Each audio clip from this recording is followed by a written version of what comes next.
headlines this 8 o'clock hour. We're talking development in Middle Tennessee. A new mixed-use spot could be going up soon in West Nashville. We're talking about an investment group that wants to build 285 apartments right next to the Trader Joe's and the Target on White Bridge Road. Fox 17 News' Justin McFarland joins us live this morning in West Nashville to tell us why some people had a bit of a sticker shock when they heard about the prices of these apartments. Yeah, good morning, Jen, and I'm going to tell you about those prices in just a second. First, I wanted to show you what was happening next door over here at the Trader Joe's. They just opened up at 8 o'clock, and some of the people are now making their way inside. It is right next door to the Trader Joe's. It's where this brand new apartment complex would go. Alex, my photographer, just pan over and show people this empty Steinmart right here. This is where this Steinmart would be gone, and in its place, they would build this. Let's show you some of the renderings and projections they put together for this apartment. They would call the Novell at Lion's Head because this shopping center is called Lion's Head.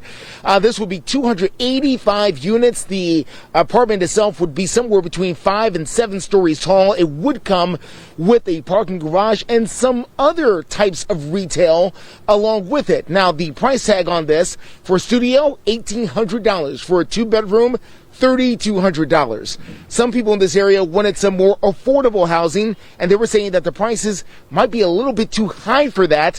Meanwhile, the investors say they can't justify those kind of prices.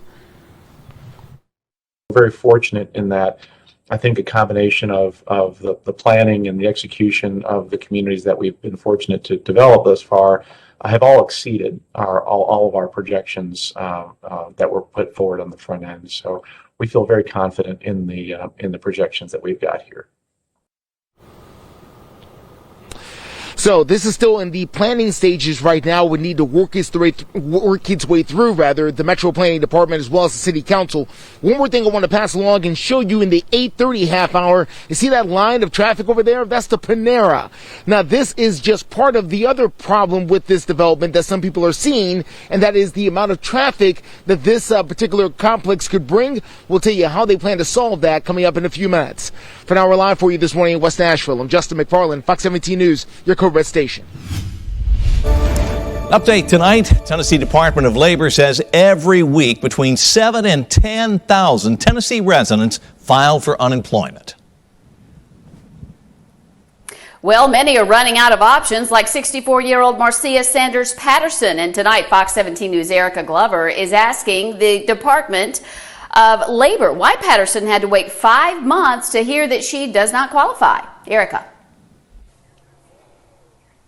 Stacey and Scott, a lot of people have reached out to Fox 17 News asking how they can help Ms. Sanders-Patterson. Well, the good news is there is a way that you can donate and get involved, but unfortunately tonight her unemployment issues are continuing.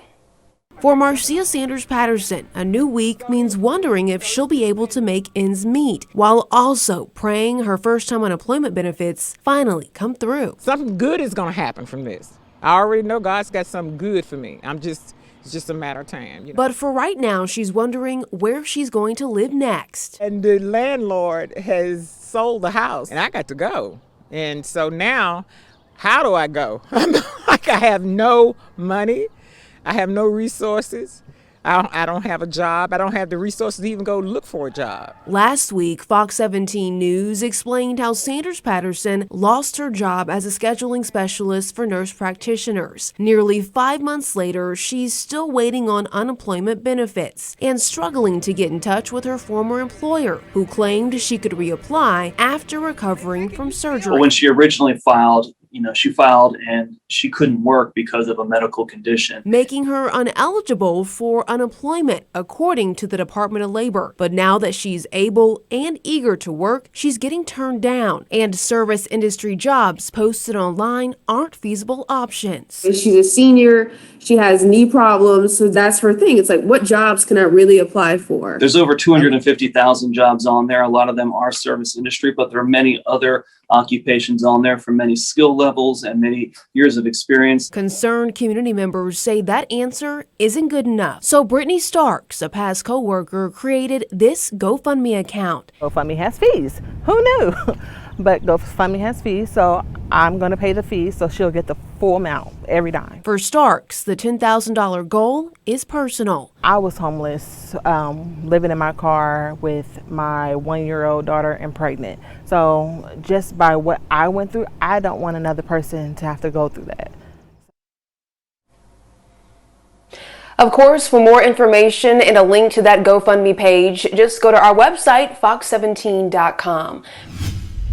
A push for fair pay for people with disabilities fails in Tennessee legislature. A federal law from 1938 allows some businesses to pay employees with disabilities less than minimum wage, meaning some people could be earning just $1 or $2 per hour. One lawmaker tried banning that loophole in Tennessee, but a group of senators shot it down. It was odd. We were frustrated with it. Jeff Strand is with the Tennessee Disability Coalition. He says not supporting fair pay for those with disabilities sends an unfortunate message. So it's just as much about helping those folks achieve a fair wage as it is to sending the message that their labor, time, and effort is worthwhile. Businesses need a special certificate to qualify for the sub-minimum wage practices. 6 businesses in Tennessee either have that certificate or have pending applications. Strand says 39 people with disabilities work for those businesses right now. That's 39 people making less than $7.25 an hour. To discriminate based on kind of this arbitrary understanding of disability that's hung around since 1938 when the Fair Labor Standards Act came through is just it needs to go. What would you say to those senators who did not support it?